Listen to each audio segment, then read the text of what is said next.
Hey there, welcome to another Studio for Art and Craft video. Today we're going to do a pottery pour technique. So I'm going to just walk you through all the steps of the technique. So if you have this as a to-go kit, you can do it the way that it is intended to be done. Of course, you can always do whatever you'd like, the Jackie view of any kind of craft project. So anyway, this is this happens to be a tumbler that we did using the technique that I had handy. So I thought I would just start by going over what this is for today. And what's in your kit is going to be the item you're going to pour. I have a little fox here. You have 4 glazes, one which is which I believe says base glaze. That's going to be the first thing you put on. It's a crystal glaze. Oops, sorry, I didn't have that in camera. It's a crystal glaze. I think on this one you could even see that it's got all the little crystals in it. Then you have 3 other colors that will be your pouring colors, and we'll talk about those a little more. You have a small thing of water. It says water in a spray bottle of rubbing alcohol, and a bottle of glaze, of black glaze that has been diluted, so it flows really quickly. So I'm just going to take these out of here because I have too much stuff in my little... You have the little metal tin, which is what you do the whole project in. You've got some stirring sticks we'll get to later, and you've got a brush, which we'll get to now. So the first thing we're going to do is using, you want to have a little bit of water to be able to, I have some off to the side to rinse the brush in, and maybe a paper towel to either pat things dry on or wipe your hands, because it's a lovely, lovely, messy project.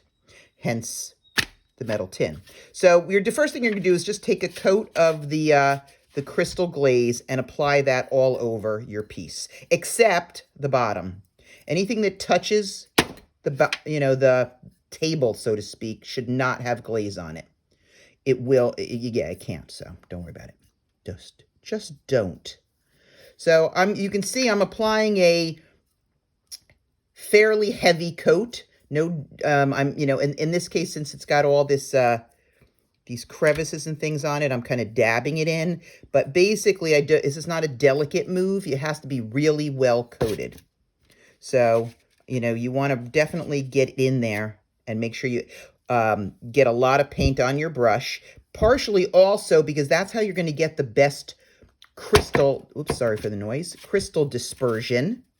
All right. I wouldn't worry about if you can't see a lot of crystals, because depending upon what color you have, you may not be able to see a lot of the crystals. They, believe it or not, can be really small in some cases, or a mix of large and small. But if you know that you mixed up your, you mixed your glaze if it was sitting around, and just make sure you get the brush in there good, you should be fine. So anyway, this is what it looks like. All right, I just noticed I had a little drip over here. That's not the same as a heavy application. I don't really want a drip. So anyway, that's that. I'm done with that step because I'm doing a tiny little fox. If you're doing a larger piece, it'll, not surprisingly, take you a little longer.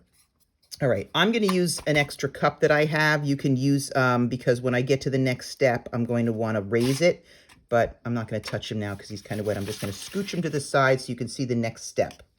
So I'm going to take those 3 other glazes that I have, and I'm going to add some water to that. So you'll notice that there's a line. Here's one I've already, can you see that? Let's see. I think you can see that. I've already added water to the second line, and then I'm going to mix it up really well. You want it, obviously, it has to be very mixed. It'll have a natural tendency to separate out a little. It's not the biggest deal in the world, but we really want it watered down. Now, you have 3 sticks. I only gave myself 1 stick because I got to be honest, when I do this, I always just use the same stick for no real reason other than there's a reason not to. I'm going to be mixing all the colors together.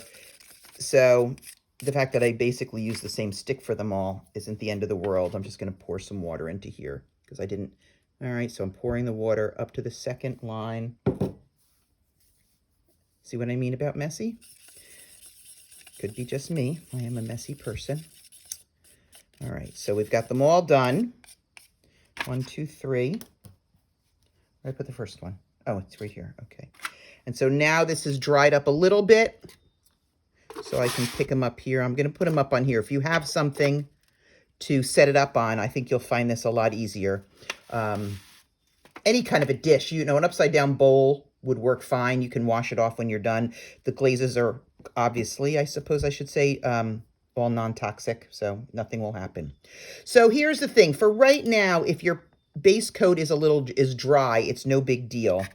Later on, for the rest of this technique, you don't want it to be dry. Nothing should be dry. So if you work slowly and things start to dry, that's what the water is for. The water spritzer is to spritz it so it stays wet.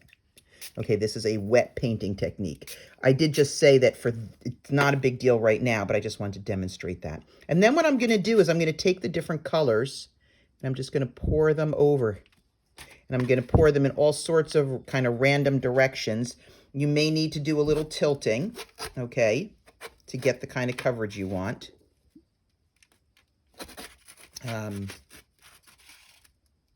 You do want to try to get it into all the crevices. This is such a little guy. I feel so silly. A lot of times when you do this technique, you'll kind of focus maybe on doing little stripes. But he's so little, none of this can really show up too good. But that's basically just pouring. And I tend to pour little bits at a time. All right. The layering does make a difference. Okay. If you find, see, if you look at this orange color, you know, it starts to settle out. Just go ahead, stir it up. You can always add just a little bit more water to make it flow a little better once you get to the bottom. Not a ton of water. You don't want to be too watery. It's like the Goldilocks of glazing. All right, so, but essentially for the, see how that's a little bit thicker? But I'm going to show it to you so you can see that you can get that, see what it kind of does over there. It's just when it's thicker. And that's okay. Actually, that's really cute. I'm going to leave it. And, you know, the colors move and everything. So now I'm going to show you something now that I've got it covered. Now you're going to use the rubbing alcohol, and hopefully this will show up on camera.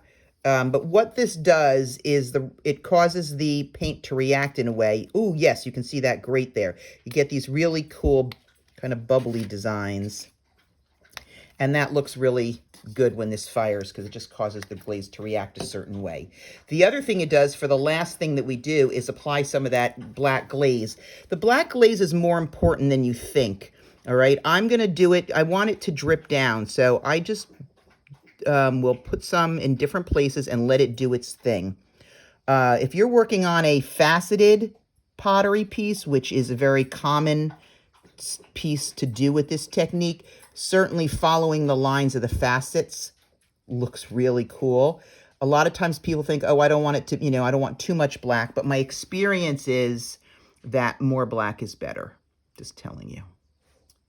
I probably won't have a copy of this one, but I will show you the, on this video, because that's just, I don't know that I will, but I'm just going to show you also on the tumbler again before we leave.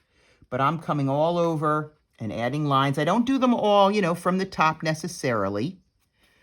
And I'm looking here. I was like, you know what? He needs a little bit more on his face. I'm going to put some up here. I'm just going to turn the whole thing around to make sure I got enough on the back. The problem, of course, is that it can be a little bit difficult. And then what I'm going to do is I'm going to actually either take the water again, make sure that I'm still on camera. I am. Take the water to make it move a little bit more because I really want it. Remember, I said this is a wet technique and it's all about the movement of stuff.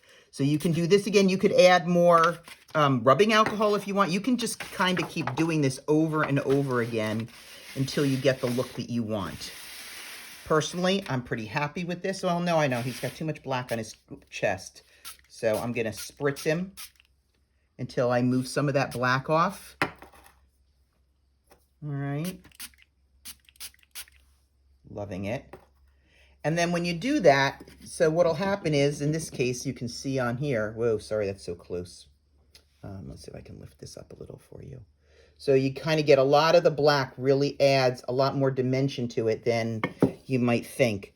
And basically, that's the whole technique.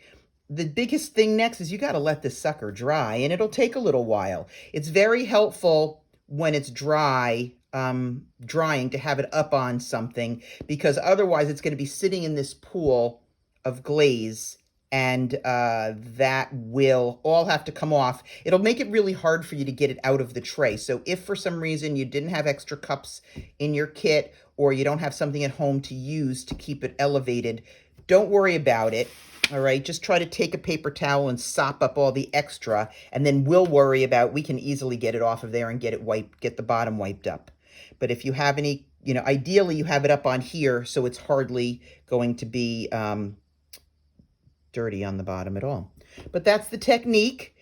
If you have any questions, just give us a call at the Studio for Art and Craft, 518-823-4053, and we will help you through it. Hope you enjoyed this.